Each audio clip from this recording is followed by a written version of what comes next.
You're listening to the After Dark podcast with NT Paranormal. Nothing normal about it. Okay, so we're back. So the state of things is different than it was, other than people are still just dying in the streets of COVID in record numbers here in the United States. We had a coup. A coup. Oh, yeah.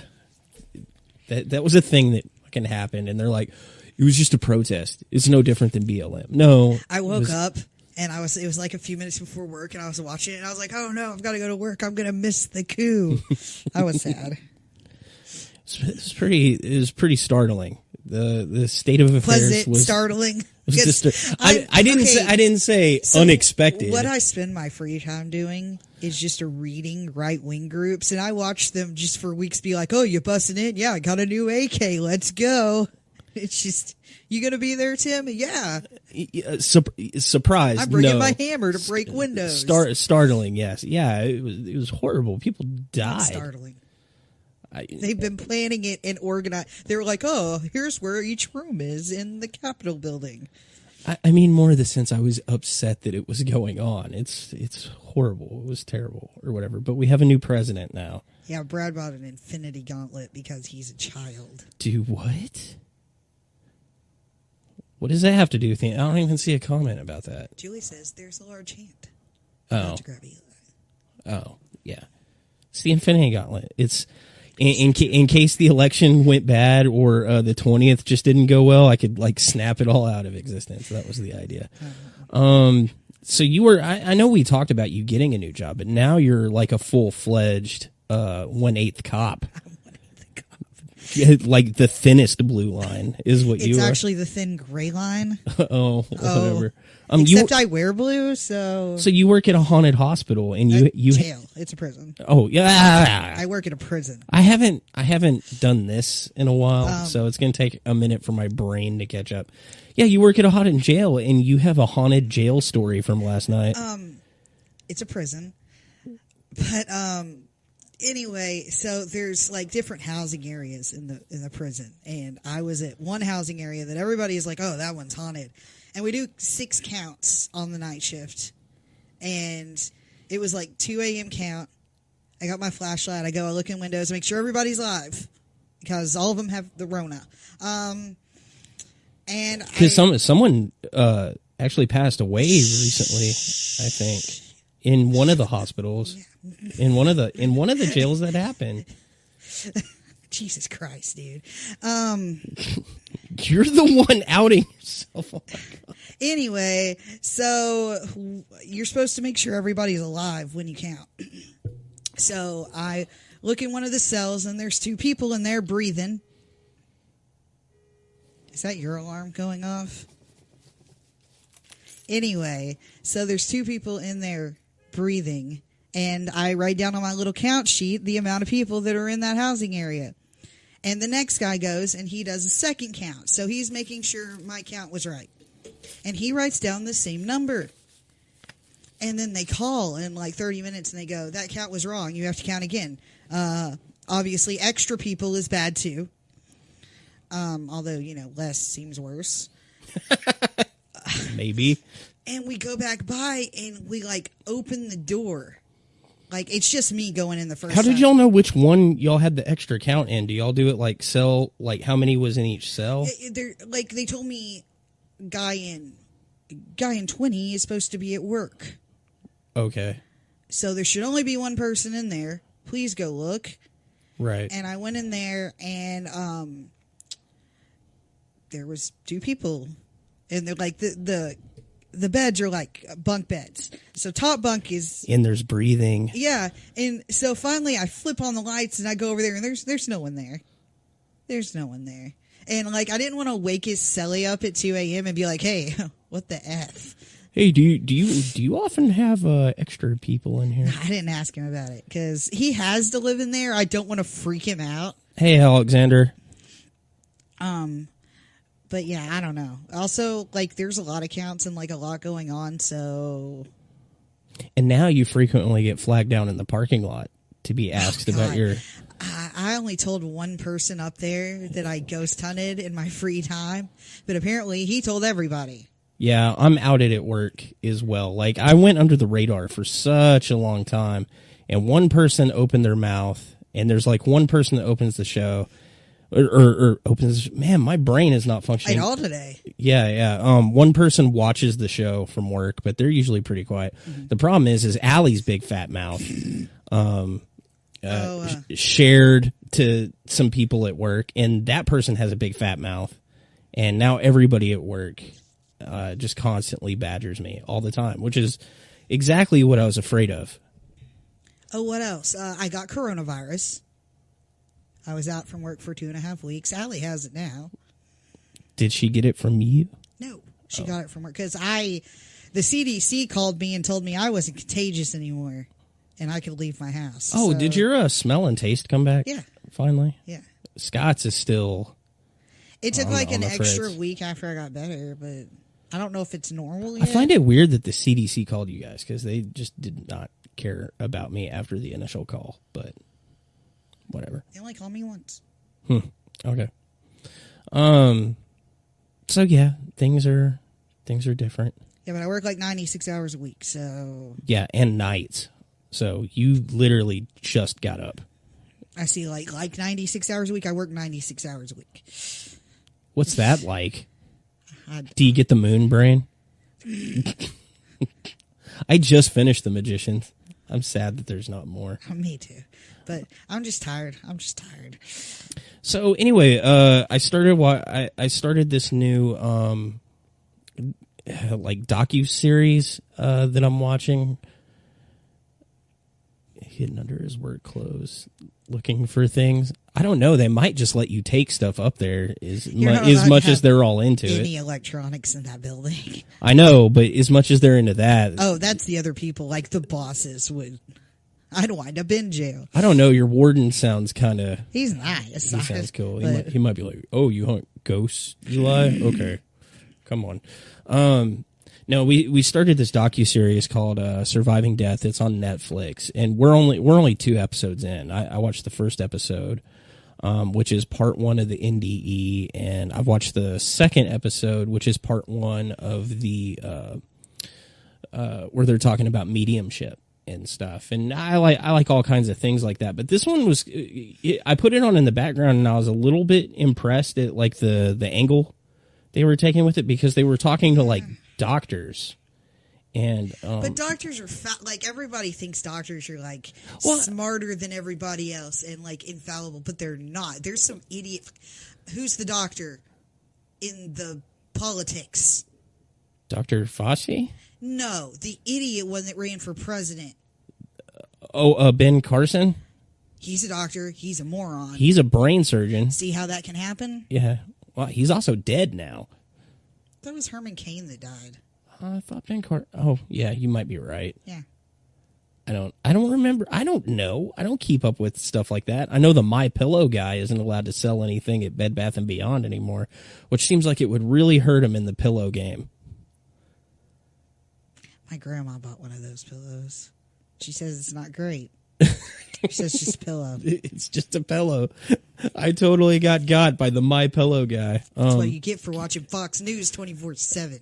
Man, I was watching the inauguration on Fox News, and I was totally impressed at how like accurate everything they said was. They're like, "Oh yeah." Anyway, I'm getting off topic there, but I was just like, man, they went neutral real quick. That's because they got sued for saying crazy things about the election. Anyway. No, I don't think doctors are infallible, but I do like their input on it. I get that.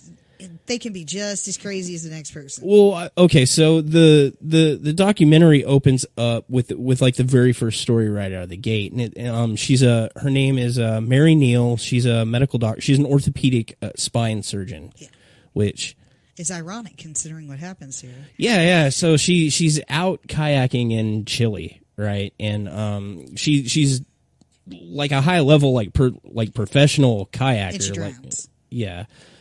Somebody gets in her way, and breaks all her bones. Well, she doesn't just drown. Like it's not like she's just like, oh, like that. And she went over the edge of a waterfall and ended up in the like pinned under the current or whatnot, and she was under the water for 15 to 20 minutes, 20 minutes, something like that. And they finally pull her out, and she's like purple and bloated, and I think she said her bloated, just purple. Her eyes were fixed, no heartbeat, no breathing, probably no brain. I don't know, when does brain? How long do you have to be dead before brain activity stops? Dependent. You would know more than I do. I don't know exactly. But she's clinically dead, and they end up resuscitating her. But she has an NDE, a near. Why would they call it a near-death experience if you're actually dead? Wouldn't it just be a death experience? You sound like George Carlin. If the plane misses, it wasn't meant as a joke. If the plane almost hits, it's a near miss. Oh my God, I hate you so much right now. No, but she has an experience, and I like the way she was describing it, because she said things like beings at higher states of consciousness, along with she said spirit. At a higher vibration, whatever that means. I don't know. Maybe you have to die to really understand that. Let's play Flatliners. I would, if I knew it was guaranteed that I wouldn't get stuck, I would totally flatliner. I'm suspicious of near-death experiences just because of what happened to my mom. There's a lot of things that could go wrong, but so she breaks her back. She her legs just become pudding. She has to relearn to talk, things like that. But her story was basically that she immediately saw beings that could communicate with her. And they made her feel like serene. She didn't feel and panic. Then they tell her her son's gonna die. Yeah, before they send her back, yeah, she goes to a domed area. She's watching the whole thing unfold, and she's very aware of like who's doing CPR and what's happening and things like that, because she's able to recall that. And then for whatever reason, they tell her son's gonna die. And then they're like, okay, go back now. And they gave her some like profound message about why her son is going to die or something. And she goes back, and she remembers it. And what I like about her story is she very much is trying to, because she got this message while she was dead that her son was going to die. She spends like the next years trying to prove to herself that it really was just like a hallucination or whatever, because if that's something real, that means her son's gonna die. Like there was like she had like skin in the game on it. Yeah, it is why I really kind of listened to that experience, or not believe. Like I believe she had an experience. I'm trying to find the word for it, but like really pay attention to the account in her sense that no, this was like a real thing, because she desperately wanted to prove that it wasn't a thing, and it never could. And with her story specifically, though, I feel like it was kind of that fatalist approach, because she was told her kid would die like around age 18, or she thought he wasn't going to make it to 18, and like at 20 he gets like hit by a car and dies. And so it could be like a self-fulfilling prophecy or whatever, but it is kind of a... That can't be a self-fulfilling prophecy unless she was involved in the death. You know what I mean, where like when you look for a pattern or whatever, but it's kind of weird. Bias, sort of. Yeah, but it is kind of weird that, you know, the son that she was told was going to die died when he was 20, and it wasn't from like cancer or some illness or whatever that she could have like subconsciously known about or something like that. It was just this totally random event. But this kid was also super into skiing. Did you see that he competitively skied? Yeah, like he could have easily fell off of a mountain or so something. So if any of the kids are going to croak, because she had like 4 of them, it was probably the competitive skier. But, okay, so she kayaks, he like competitive skis. I'm pretty sure her other kids probably do something. Yeah. Do stuff like that too, so... Idiot stuff that might get you killed. Don't do any fun things. Ever. Stay in your house. Yeah. Don't let your kids have fun. Don't kayak. No unless you want them to die. I wouldn't even let my son play football. Are you crazy? What if he wants to play football? You know the rate of cervical spinach? I'm not letting my son play football. I don't think you would. I wouldn't let Caitlin cheerlead either. You're a horrible parent. It's horrible. You know, they don't have the right safety precautions in cheerleading because it's not considered a sport, so they have huge amounts of horrific injuries in cheerleading. Anyway, where was I? We were talking about this lady. We were talking about kayaking. But she had this really, really vivid experience, and it all happened in that 15-minute period. She was dead, and then they ended up going up this like dirt road, and there just happened to be an ambulance, and this is like, I think she said like 1999 or something. So the before times. Yeah, and this was in Chile, so it was real weird. Like where they came out on the road, there just happened to be an ambulance like there, ready to go, miraculously. That is kind of a hell. Her premise is not just that when you die you meet these beings, but that they have some sort of control over the world, or at least knowledge of it. Like, well, knowledge like wouldn't put an ambulance there. Yeah, I don't know. I mean, like a knowledge I'm just of saying, statistics. to her, the premise is not only are they watching us and know the future, but they can also like change things. Yeah. Well, to her defense, she did say like, I don't know. Like I don't. She's like, they could be aliens or they could be. She said spirits. they were people she knew. She said it had a feeling of familiar, like family members that had died before she was born. Yeah, like a grandparent or something. And she said it was very familiar, and it all fit in line with. There's the doctor of psychiatry and neurobehavioral studies, Bruce Grayson. He's the one that was. He's also in the documentary, but he's the one that's collecting all the NDEs and comparing the data between all of them to look for similarities. And he's the one that's currently doing. He's like at the forefront of NDE research. And not just at the paranormal level, but like collecting like the fMRIs and things like that. I saw no fMRIs. I saw EEGs and MRIs. I didn't see anybody that was in an MRI tube and then they shocked them and killed them, which would have been way cooler. I think he's looking at how their brain is reacted after the NDE or whatever. But he did mention EEGs during. I want him to murder someone in an fMRI, please. Okay, then we need to make that happen. Apparently. We have any comments? No. I need somebody to save me because I don't know what I'm talking about. But Bruce Grayson, he was talking about the people that were collecting NDE data before him, which... I was surprised at how long ago that actually... Yeah, it was 1892 is the first official collection of NDE data, and it was from that Albert Heim guy.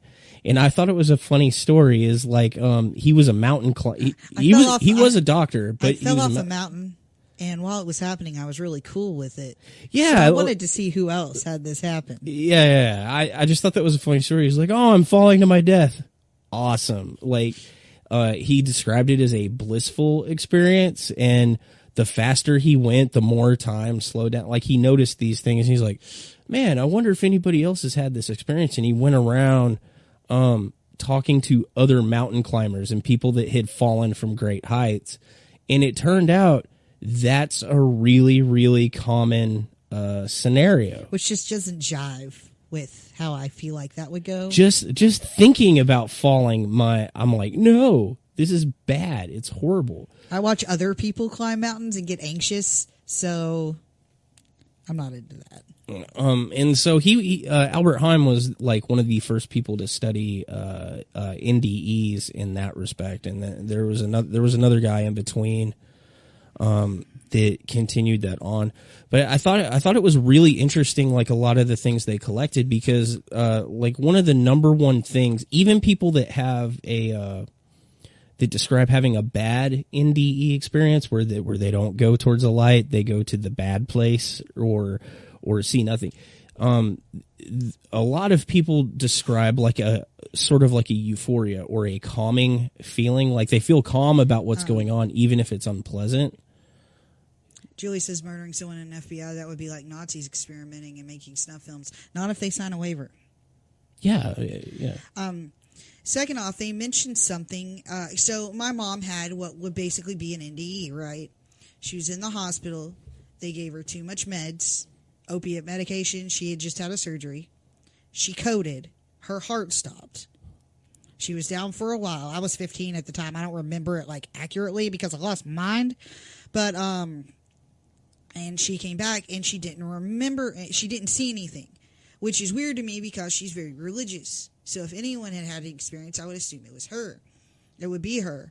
But on the show, they mentioned that prescribing medications like they do to ease passing actually stops people from having NDEs. Right. So there's a bunch of theories about what causes NDEs. And But in the big ones, like in the medical book, is medication being taken during that. Another one is lack of oxygen. But they said giving medication during that stops the NDE. It'll prevent you from having Right. it. Yeah. In his study, it turns out the exact opposite for all those things was true. Like with the euphoria thing. Mm-hmm. So if there's a lack of oxygen or your heart starts to slow, universally what that usually causes in a person is agitation, aggressiveness, panic.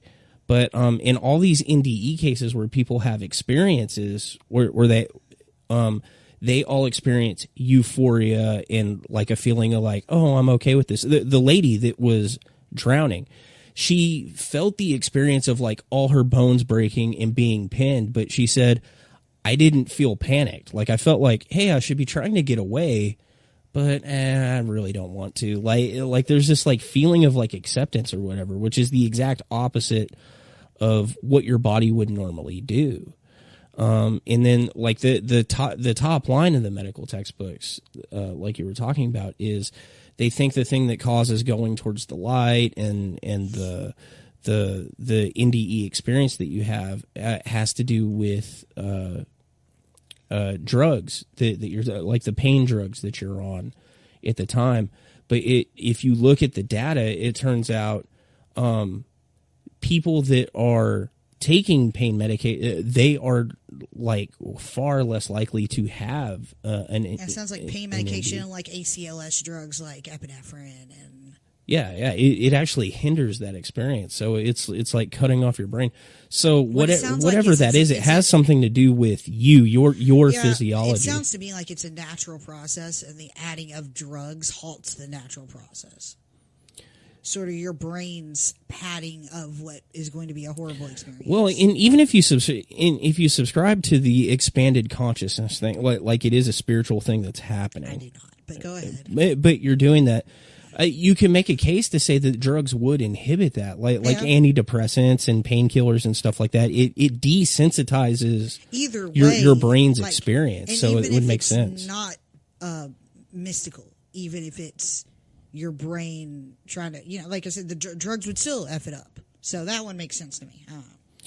One of the other things I like, and the doctor that brought it up was the Peter Fenwick guy. He's the neuropsychiatrist that worked out of Cambridge, but he was talking about how consciousness actually works. And this is the first time in the documentary, like when I was watching, I was like, there's something that doesn't jive there, because consciousness at a scientific level is still not totally defined. Like we don't really understand what this thing consciousness is. We're way behind on the brain parts. Yeah, I mean, we can call it as like being aware or cognition, but we don't know what causes it. Just Julie says even if they were given euphoria, like the only drug that would cause euphoria that I can think of that would be administered at time of death would be opiates, like morphine or something like that. But those inhibit. Well, but in the higher doses of like morphine, any opiate, like it stops having euphoric effect. It mostly just has an extreme sedative effect. What would have a hallucinogenic effect? I can't think of any like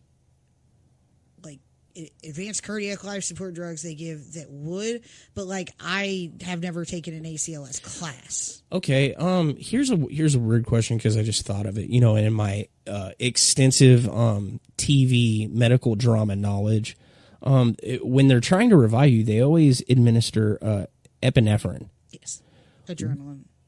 Epinephrine and adrenaline. What did those do in like super maximum high doses?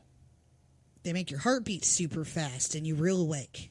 And at certain high doses, they cause cardiac arrest because your heart's beating too fast. I'm just thinking. I'm following the thought path. Oh, Julie, they would have to give it do experiments on if they were going to administer acid or LSD or something. I always says, hell, I blacked out falling from a second-story window. I'd be a shit study. Mina says this may be totally off topic, but one time I had a colon procedure done, and I was coming out of anesthesia. Then they gave me pain meds, and then they gave me the wrong dose of pain meds. And I remember feeling like I couldn't breathe, and someone on top of me ready to bag me. And then I remember a bright light and seeing my grandpa and woke up by, I'll see you. It sounds like an NDE to me. Yeah. I mean, even if you didn't die, you had a sort of an experience. But that could be drug induced, or it could not. But I guess it would really depend on what they had her on at the time. And really often, with my mom, she wasn't hooked up to an EEG. She wasn't hooked up to anything that was monitoring her brain. She was hooked up to a heart monitor. The normal stuff you're hooked up to when you go to the hospital. So unless you were on an EEG at the time, which normally you wouldn't be, and because it's emergent, they don't have time to put one on. You don't know if things stopped or kept going. Well, that's one of the things that Peter Fenwick was talking about. That neuropsychiatrist. He was describing. He said you can't have consciousness, and he's a doctor, so I have to take what he's saying at face value. I disagree with it, but I'm not a professional. But We're back to Ben Carson. I'm just saying I'm kidding. He's somebody in the field. I am not. So I'm not the person to make this argument. But he was saying you cannot have consciousness without organized brain activity. He said a lot of people will look at the situation like me and you. We might say, oh, there was a little bit of brain activity going on, so that could be what's causing it. And he said in a lot of these cases, there's zero brain activity. But in some of these cases, there's a little bit of brain activity, but a little bit of brain activity wouldn't matter because it would not cause consciousness. You have to have, he said, you have to have organized brain activity widespread over multiple areas, and that's what creates consciousness in the brain. But then he goes on to say, and that's where he started his study, and then as he's gone on in the NDE study, where he's seen these cases, I think he was one of the ones that was hooking people up to EEG, looking at EEGs and saying there was little or zero brain activity at the time, and they still had these experiences. So consciousness can't just be localized to the brain. Well, but here's when that question comes in, about the dreaming thing. Okay. So you fall asleep, you're asleep for 2 minutes, and you have a vivid dream that spans decades. This happens to me all the time. Right. So how do they know that this entire experience didn't happen before the brainwave stopped? And I think in a lot of cases it could happen as the brainwave activity is going down or is reawakening, and then you have a lifetime's worth of memories just kick on in one moment all of a sudden. Because you can dream for you can be asleep for 15 minutes and have that oh man, I had 4 hours worth of storyline happen in that instant, and it feels like you were there forever or whatever. And they say most of that happens actually as you're waking up, and that's when the plot happens. That's when you get sleep paralysis and the shadow demon comes after you. And so I think in a lot of cases that's a thing, but the problem is there's a certain number of cases that are out there where somebody is completely 100% dead, and that's on my list too. There's a really, really famous case where somebody's 100% dead when they go in and have this whole procedure, and they come out of it and they're able to tell you what happened during that entire procedure while they were dead, not because they wouldn't have any knowledge of and I'm talking specific okay, so details. This chick's dead. She comes in, or she dies during surgery. You're talking about the drill lady. Yeah. I've got another case, but you're talking the pregnant lady. She goes in. She was having premonitions all the way up that she was going to die, and then during childbirth. No, I'm talking about the other lady that had the brain aneurysm. She was. No, she wasn't. They drained all her blood out of her. Okay, but when she went into that room, she was alive. With her eyes taped shut and earplugged in. No, they didn't. Okay, so when they you've had surgeries. When they first take you to the OR, every time I've ever had a surgery, I've been awake. I have never been awake in the OR. Well, I've had 25 surgeries. I've been awake for like when I go in there, I see the machines. One time the doctor showed me the robot they were going to operate on me with. Okay. Like, so we don't know. She was probably awake when she went to that OR, or maybe under light sedation. So pretty awake. They don't tape your eyes shut before you're in the OR because that'd be terrifying to the people watching because they have to wheel you from the waiting room. Okay, but she has recollection of things that happened after they took all. I took notes. I went and rewatched. So she had an aneurysm, and to operate on it, they had to remove all the blood from her body. Yes. So stop her heart, stop her brain activity, so that she would be clinically dead during this entire procedure. She was hooked up to an EEG, showed no brain function. Everything was flat.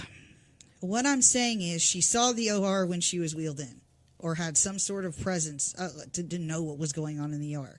Okay, I get that. And then she, like, describes this drill. First off, how do I trust this lady? For all I know, she Googled it. Okay, Google wasn't a thing. Encyclopedias and libraries were. Actually, Google might have been a thing. It was 2005. Google was totally Google was a thing. thing. Okay, Google was a thing. That's the whole... But let's say we trust her. How do we know she didn't see it when she was wheeled in, like when she went in? Or, like, I don't know. I trust the documentation by the doctors. This is a clinically documented case. Okay, so for those playing the home game, her name is Pam Reynolds, and this happened in 2005, and she had a aneurysm that had to be operated on. And this is a massive aneurysm. Yeah, like, yeah, they yeah. couldn't even clip it. It was massive. Yeah, and this is a very, very famous case. So I guess go look it up individually outside of this documentary that I've been watching. I was pretty convinced by what I saw, but okay, maybe I need to do my research, which means I need to go look up some more YouTube videos on it while I'm sitting on the toilet.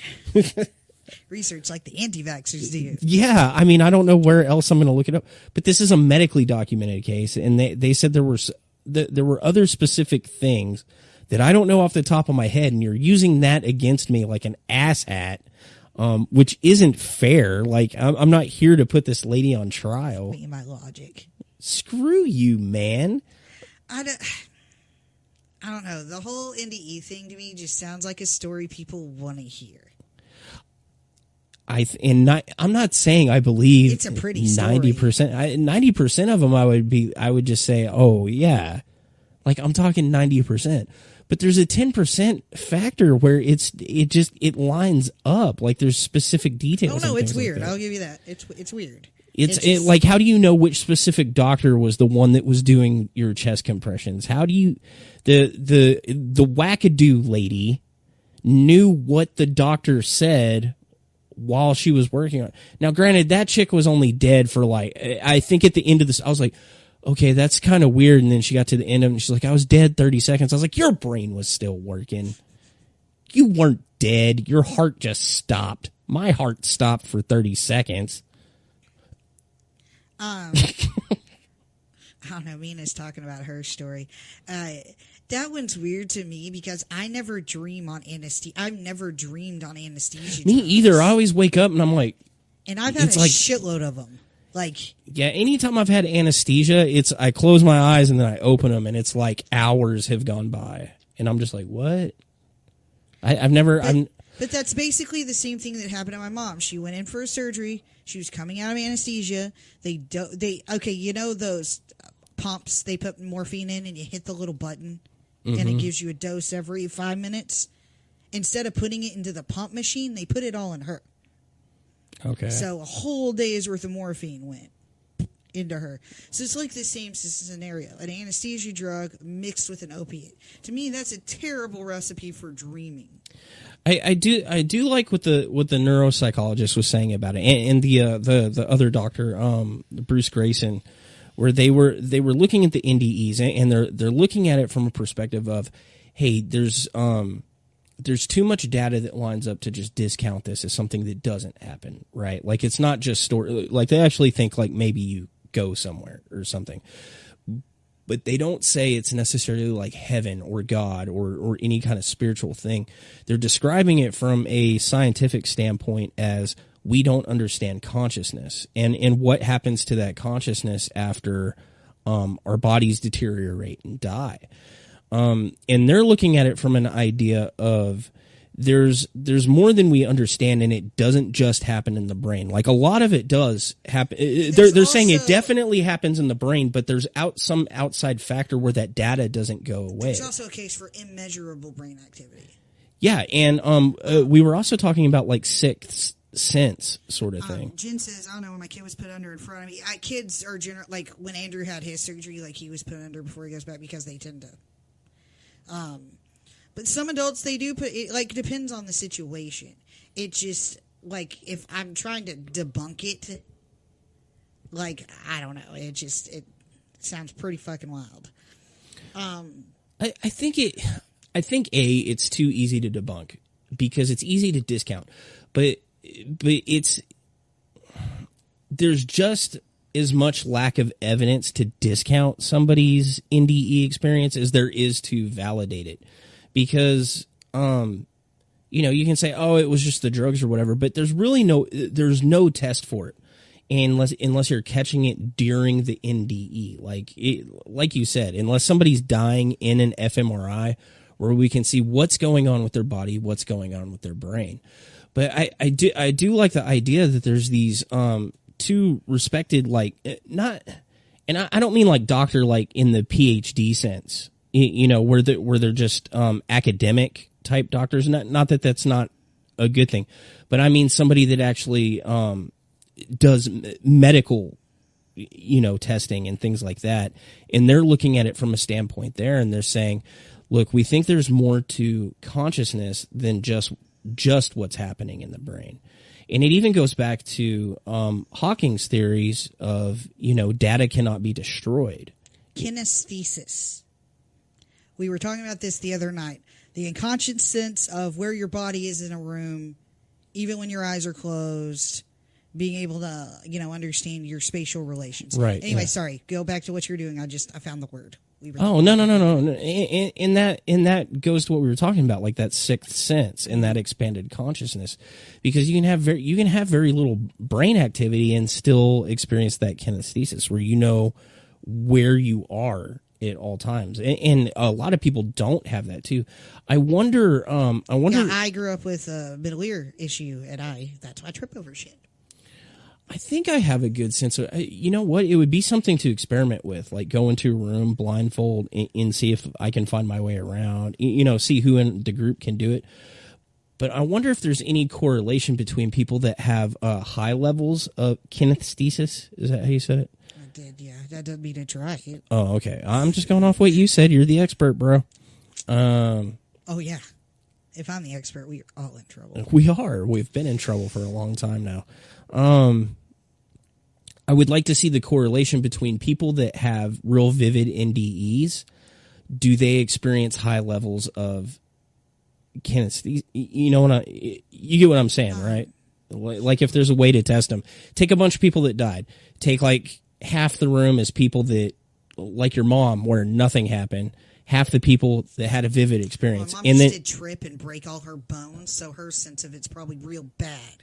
Well, and she didn't have an experience, so I'd like to take somebody that did and do the same experiment and see who navigates the best. Back on what you were talking about. So, my problem with your consciousness going on after you die is that all it is electrical activity. It doesn't have mass.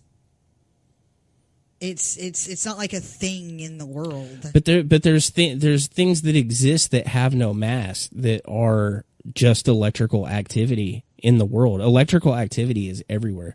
When electrical activity stops, it doesn't just it dissipates, it spreads. Yeah, it dissipates to a point where it's no longer what it was before. Well, it's just because we live on a level of things are infinite. When ions and particles scatter, they can scatter infinitely throughout our universe. I mean, the entire universe is made of like stardust. You still exist. You're just very separate and non-functional.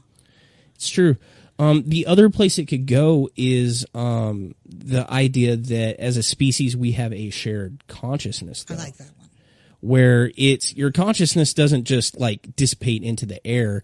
A little bit of it spreads out over the rest of our species And that's it's that currently thing active. Where they did the earthworm studies, where they had the earthworms and they taught them a maze, and they crushed them up and fed them to other earthworms, and those earthworms were better at running the maze. Yeah, And I mean, thing it's where proven that that's a thing. They had the mommy and daddy mice run a maze, and then their babies could run the maze.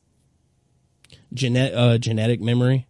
It's Yeah, people that were in the Holocaust, because we were talking about that earlier, they have, markers on their fucking DNA because it was such a traumatic experience, like generational memory, which is really cool. I mean, not for them. which is different than shared consciousness. That would be sequential. Yeah, two different ideas, but similar. But similar, yeah. Or think of the tree root system in California. They were talking about the redwoods. Like if you chop down one redwood, one at the other end of the forest, it feels the repercussions of it. But the generational memory thing, the genetic memory thing, would really put a lot of context to people with past life experiences. Oh, exactly. And I love in somewhere later in the series they talk about the past life thing. I'm anxious to get to that. Because if you have two mice and they know how to run a maze, and then they have a baby mouse, and baby mouse can run the maze without ever seeing it, does baby mouse have memories of this maze? Does that feel like a past life to baby mouse? Maybe that maze just sucks. Maybe cheese smells really good and you can figure your way out. Just saying. They tested it with a blind study thing. I really like the idea of the expanded consciousness over our species, where we all kind of share that. What I don't like about that is that kind of makes it sound like I believe in like ESP, psychic phenomenon. But I do feel like, okay, and if your friend comes over and they're in a bad mood, even if they're acting normal, you get a vibe. I don't think that's ESP. I think that's empathy. Well, it's not just that. Humans had to have abilities like that, or But in some cases, I think it goes past just like reading somebody's social cues, though. I feel, as dumb as it sounds for me to say, I do feel like I have a connection to other humans. It's not even social cues. I just think people have a vibe. I don't think it's social cues. But I think that's what causes the uncanny valley. What keeps the mouse from going over the walls to get the cheese? There's a plate glass on top. Anyway. Smart mouse just, doesn't do anything. I wonder the mouse that went over the wall so that they had to start putting glass on top. They're like, you asshole. Son of a bitch. Yeah, because you never do anything perfect the first time. Like somebody figures out, you're like, oh, like when I'm doing D&D and I'm making like a puzzle for you guys to figure out, and you're like, I'm just going to do this thing. Her baby's crying. Oh, I'm sorry. That's horrible. Babies are horrible. Babies are terrible. Oh my God. But I feel a connection to other humans, and I think, there's no data. I guess there's no data to back this up, but that would lend credence to the idea, that uncanny valley thing. Like if something looks superhuman but isn't, why you don't like it? Because that connection's not there. That shared consciousness isn't there for you to connect to, so you feel like it's wrong. Like I really like that meme that's like, what happened in our past that we learned to be afraid of things that looked human. I like the big long explanation of that. Like other species like ours. Like what are the other ones? Apes. No, like the other evolutionary lines. Like there's like Homo erectus, but there's also like Neanderthals. And like the other ones that died out, and it turns out we murdered them all because they were weird and we didn't like it. Because they were weird. Did you say babies? I said babies are terrible. We all say babies are terrible. Everybody thinks babies are terrible, especially your baby. I think they're all terrible. Mine were awful. Poor Mina, her post was deleted the other day because she was talking. She's like, I had to fight my baby to go to sleep. Obviously, she was joking, but it I don't know if a bot got it or it got reported or something. Because I had posted on, I was like, are you bragging about fighting babies? It was funny, and then it got pulled down. It was funny. She is really concerned about. I thought you had to go. We're trying to talk trash about your baby, and you're just. She says you were the one that got her post pulled down. She says it's your fault. It was. I reported it. Oh my God. I self-reported it. I was like, this bitch fights babies. Mina, the feared baby fighter of Central Texas. I don't know. I'm sure your baby's delightful. Have fun with that. She says to suck her dick. It's our first show back in like months, and it took exactly 49 minutes to get somebody to tell me to suck their dick. I feel like that was a long time for you because you're kind of awful. I was about to ask, do you really feel a connection to other people? Because I'm 90% sure you're a sociopath. I do. Not one that I enjoy, but I do. Like I feel more connected to. I feel connected to humans in a different way than I do like animals or whatever. But I sound super hippy dippy in this episode, and I'm not. But I do kind of feel like in your free time. I do feel like there is kind of like some kind of consciousness outside of what we experience. Maybe not something after we die. Ghosts touched you in a prison one time.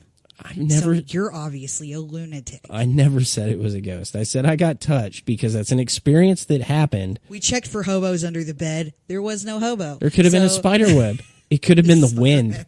It was the wind. It wasn't the fucking wind. Something grabbed my arm. Hippy dicky. It's if I really had to say, I would say it was something in my brain. Like I was freaked out. I did feel something grab my arm, and I felt something jerk, but it could be like muscle memory to a heightened response. But see, I like that guy that was. It's in the second episode, and we're going to talk about the second episode in the second episode of this. We're going to take it episode by episode. But what he was saying, he's like, when I go and I do the readings or whatever, I'm like, hey, this is awesome, blah blah blah. But then I sit in, and then the skeptical brain is given enough time, your brain can figure. No bullshit. I was watching this documentary. I was like, oh, that's awesome. This seems real. Yeah. And then I started thinking about it, and I was like, ah, oh, damn it. Yeah. And the guy's totally right. Like, I'll say what I said when we were watching it. I could have a conversation with this guy because he's going to mediums to go talk to his dad. And he doesn't believe in me. He's like, So he makes up like fake names and stuff like that. And he goes and he gets info, and he's like, oh man, that's awesome. Because some of the stuff he's getting back is like hyper specific. And some of the, or at least the people they showed in the documentary weren't doing that fishing thing. Like they just kind of pull it out of nowhere, and you don't know how it is in editing. And he's like, no, that's hyper specific. That's what I needed to hear. They mentioned the thing that I secretly told my dad before I came in for, or whatever. And he's like, I don't need any more evidence. But then an hour goes by, and he's like, Well, it's just like us on ghost hunts. We're in a dark building. You're alone in a room with a camera. It's freaky, and you're very convinced at the time. Convinced enough that you're legitimately scared. And then about the time you get halfway home, you're like, I don't know. That could have been a raccoon. I'm embarrassed now. Yeah, you're thinking back on it. Like, it's my warehouse experience. Dude, I saw a ghost. Like, I saw a ghost. Saw it. Saw a ghost. Close a door. I know that door closed. I know that door wasn't open when I walked by it. I know it was closing when I came back. And I know I saw somebody walk into that room, and I know it's a broom closet. But given enough time between when that happened and here it is 7 years later now, I'm like, maybe I imagined it. Maybe I misunderstood what I was seeing. Maybe, there's 1,000 things, but you get to the end of the day and you're like, man, I saw somebody walk into that room, and there wasn't even like a room for somebody to go into. And it's just the facts like that. And I feel it's the same with this, and I feel it's like the same with mediums and things like that. That having the experience is different than thinking back on the experience. Yeah. Or even thinking forward on an experience. Like I noticed when something goes on that like that goes on, if you're in a dark room and it goes to you hear a noise, you're not thinking rationally. Your higher brain functions stop functioning. Well, okay, here's a good example. And when he's doing the medium thing, he's not thinking rationally, he's thinking emotionally. Right. Well, and a good example is we our last investigation, which I have not even downloaded all the stuff for yet, but at the Nazareth Hospital, there's that room that we were in where there's previous footage of them hearing somebody walk around in the room, and then they look, and then there's like water footprints around. It sounds like a total horror movie. And we were in there, and I was afraid to turn off the light. You were afraid to turn off the light. Your dad's a grown-ass man. He's afraid to turn off the light. And we're like, oh, what's going on? And we do it, and then we hear something down the hall, and the first thing I do is, let's turn on the light. Fuck this. I'm looking down there. And then we find out that there's just, it's a huge fear cage up there for like absolutely no reason. So many EMFs. Yeah. But it was just in that area, and there's no electrical that runs through there. There's something about the metal they used in the construction. It's like being in an electromagnet. It's weird, and you can feel it on that half of the building no matter what floor you're on. It was so nuts. Yeah, because that building was not scary at all. Like, nothing went down. But the second I got near that hallway, I was like, well, I want to go home. I'm done. So like, if I was with anybody on any floor in that place, I was a big brave bear. It wasn't a big deal. Walking around there was not a big deal. And the least scary floor was the one that was made up into a haunted house where there's just like demons and stuff. Like, oh no, that clown thing was horrifying. Nah, none of that bothered me. The very, very top floor, the one where it's like the priest room where the elevator's at, when you guys left me up there by myself so you guys could go downstairs to see if we could hear each other or whatever, man, it was so hard just to sit up there on my own. And the thing was it should have been like the least scary room in that whole place, because it's also a cool room. You could look out the window and see the basement. Yeah, it was really like open. I felt like I could escape if something happened. But then at the same time, I was like, man, there's something in that corner just watching me. And you guys were poking the ceiling with a stick to try to get right. And I never saw any animals. There was a raccoon nested like in between the floors. I swear to God, because we poked that wall and just something would start scratching. Yeah, well, because you were listening with the parabolic mic, and then I was like on top of it, just being still. And there's something in between the floors, just. I think a raccoon, because we got some raccoons on film, and they were adorable. I'm pretty sure that the walls bleed there too. Though that place was. I didn't like the doll room with all the dolls and that owl that kept popping that owl on. Scared the shit out of me like 19 times. The thing was awesome. You walk by and it's like motion activated, so it like light up and make noises. And every time I walk by that room, I lose my mind. Christy's late and she says it's an awesome topic, so she said. Oh, well, back to NDEs. Yeah, when we're done, you can always, rewind it and go back and listen to what we talked about. I think it's been a productive discussion so far. But what's interesting though is we watched through this whole first episode and they talk to these doctors and things like that. And I think I at least just like personally am kind of on board with there is some kind of like expansion. But it went through this whole thing and not once do I feel convinced, or do I feel like it tried to convince me that there's a God or heaven? It wasn't a religious heavy. Yeah. Like they describe like going to heaven. They're like, oh, it feels like God's place, or it feels like what people would call as heaven. But they really describe it. It felt more like alien. It felt more in line with like what I think ghosts are in interdimensional stuff. Or at the very least, it was non-denominational. Yeah.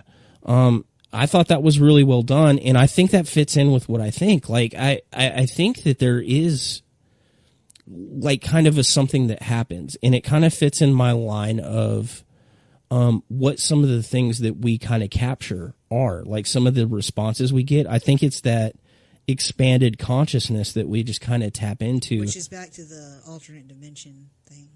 Yeah, and see, I don't know how that works, but okay, so if our what was that movie, The Discovery, where Yeah. he's murdering people in the MRI machine? yeah, and it turns out they're just going to like another Oh, dimension. good spoiler, Brad. What? Why No, would you do that? that's not true. Shut up. You're such a horrible person, and you hate Mina's baby. Oh my God. You said it. I can rewind it and show everybody. Another thought too. Okay, so say there's parallel dimensions or multiple dimensions or whatever, and if Oh my we God, I can't stop yawning. Okay, go ahead. because I'm so exciting, I know. And we have an expanded consciousness that expands over our species, right? But if there's multiple dimensions and we're in multiple, our species is in multiple dimensions, or we're made of the same kind of energy or electrical energy, things like that, who's to say that consciousness doesn't expand across multiple dimensions? And that's where we get things like Mandela effect.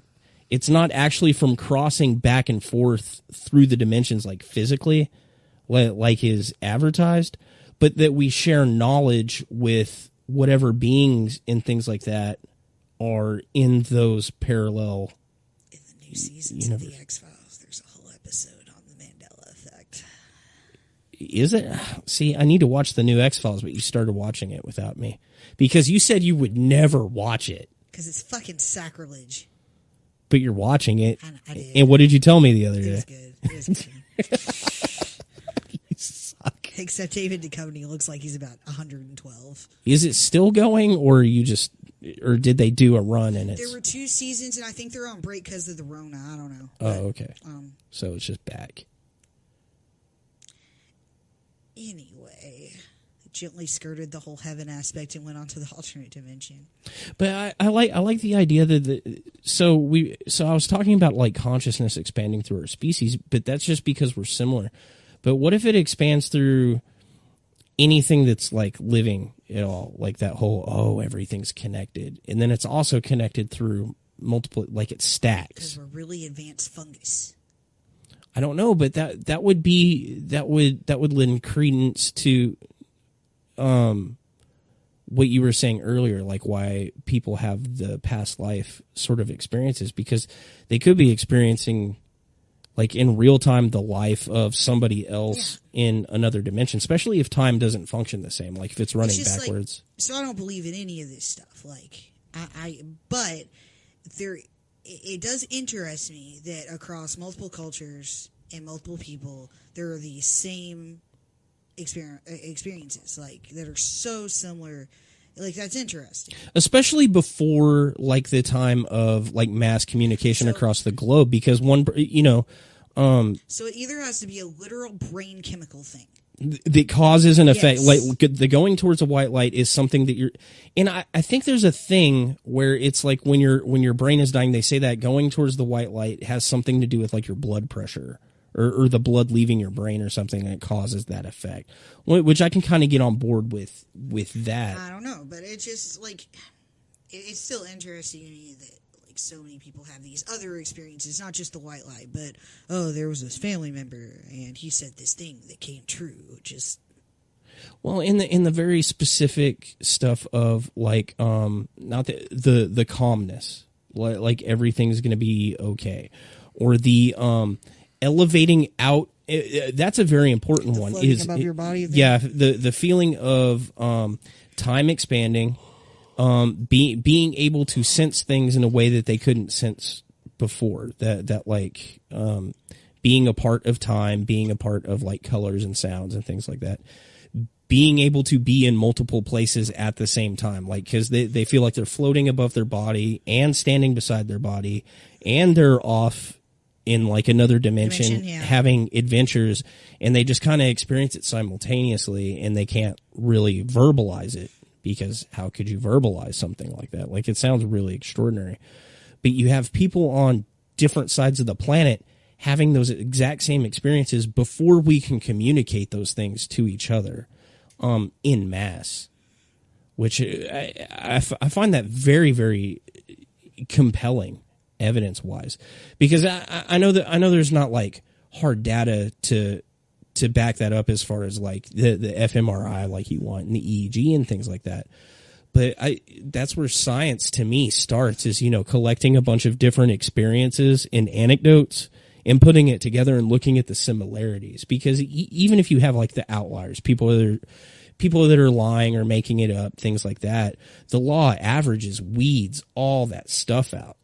And eventually you come to baseline data that you really can't refute. You either have to explain it or figure out that it's something that can't be tested somehow. Julie says, one of my sleep paralysis problems involves a white light tunnel. Could that actually be related to NDE? See, that to me says that NDEs are just... One of my sleep paralysis problems involves a white light tunnel. Could that be related to NDE? See, that to me says NDEs are just dreams. That is true. I mean, I can't say like I've never had a dream where I was going towards a... You know, I never have. Not that I remember. I have. I've had dreams where I go down a tunnel. I've had dreams where I go down a long hallway. I hate that narrow field sort of feeling, and it's that's common. The hallway thing, yes. The light, no. Tilt your mic out some. I don't know what that means. Oh, you're fine. Never mind. We'll just deal with you having bad sound. It's okay. We're getting pretty close to wrapping up anyway. I don't know. Like, I really like this idea. Like, it's kind of watching that kind of reinvigorated my thought process on what could cause that, because I think what it is it caused me to think of it in a way of, because in this group especially, I spend a lot of time just being skeptical of everything. As you should. So, if you would have asked me like 6 months ago or whatever, you know, about NDEs, I'd be like, oh, it's brain activity, things like that. But while I was sitting and watching it, because I had nothing better to do, I decided to have an existential crisis in the middle of watching this.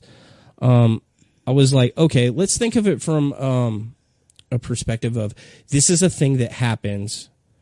What would cause it that wouldn't be this other thing? And I like how they were describing consciousness is something that could also happen outside of your brain, and thinking about it. Because the other thing I was thinking of, especially with the multidimensional, is, and you said it before too, brain thoughts are just consciousness is just electrical activity, right? Yeah. Okay. So what is electrical activity in our world famously known for? Like radio waves, electrical signal to your house, all things, they get interfered with. You have cross-contamination with it. Like the baby monitor scenario, you know, you're picking up your neighbor's conversation and things like that. Like when me and Allie used to sit and listen to Caitlin's baby monitor, and we just hear creepy singing over it, and it turns out it was the neighbor across the street with a baby, but it was still freaking terrifying. Yeah. Okay, so who's to say that our thought patterns aren't that way? Having the same thing happen. That's interesting. I like that. Yeah, so it's not necessarily psychic, but it's because that since everybody's thoughts and all that are frequencies, I know you hate frequencies, but are all electrical activity. So it's not just contained in your brain. When did I say I hated frequency? You hate vibe. I feel no which way about frequency. You were griping at the beginning of this episode about the chick saying higher frequency. She said higher vibration. Whatever. Which is stupid. I would think of anybody in this room, it would be you that would be okay with vibrating things, but whatever. Oh, Lord. But who's to say that your thoughts and electrical activity don't contaminate somebody else's? And that would give you an interesting perspective on people that have different types of psychosis and things like that. Like, oh, I hear voices.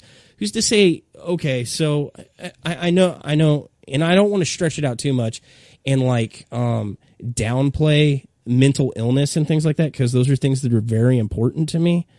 But who's to say that, like, if you are psychotic and you hear voices, that some of those voices don't come from a baby monitor interference? Yeah, from like the parallel dimension. You know, you're catching parts of a conversation that are happening to parallel version of you, and it doesn't quite line up, because parallel version of you could be a psychotic murderer, and you're picking up those signals or whatever.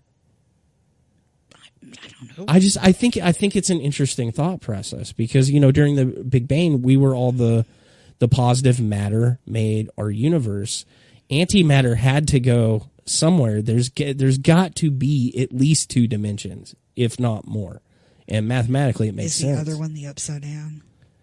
I would think so, but I don't know. I think it's a cool. Is there a mind flayer concept? Okay, so that was our show, guys. What? Nothing. What? I'm so tired. You are. You're super tired. So we got good news. I shouldn't be tired. I just slept. I don't know. I don't know how I don't know how this is going to happen with COVID or whatever. I'm sure they're taking precautions, but in February, weekend of Valentine's Day, there is an NT Paranormal Valentine's Day.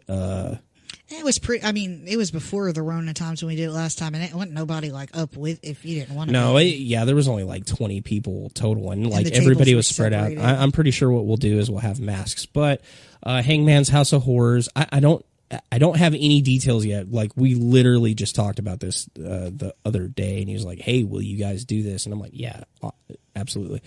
But they're doing the Valentine's Day dinner thing, which it's actually that Friday, Saturday, Sunday. It's the 12th, 13th, and 14th of February.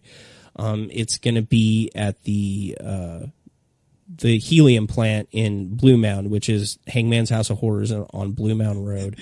I can never remember the name of the restaurant they go to, but it's there's like an Italian food, and they like it's in the abandoned building, and then we give a presentation about our previous experiences in the building and things like that. They had brownies last time; they were good. Yeah, and then you get a kick and swag bag with it, and then after that, you get to go on a paranormal investigation of the #1 helium plant. Afterwards with us.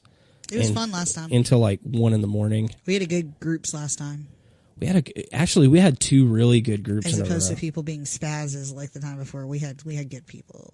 And then if we can get a chance before then, I think me and you are going to try to go in there and do some quick recon to see if we can get any new stuff to add to our list of experiences in our presentation. But what do they call it? Isn't it 50 Shades of Fear? Yeah, they call it.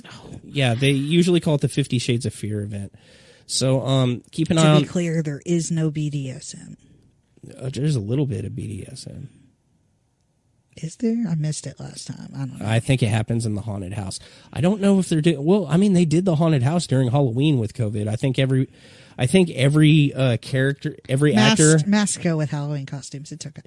Yeah, I think everybody had some kind of face covering. Special brownies, no. But anyway, we'll be doing that. Keep an eye on the website, and we will give updates as we get closer to that. Although if they were special brownies, that would have made the ghost hunt more fun. Probably. Maybe we should hand out special brownies at our ghost hunt.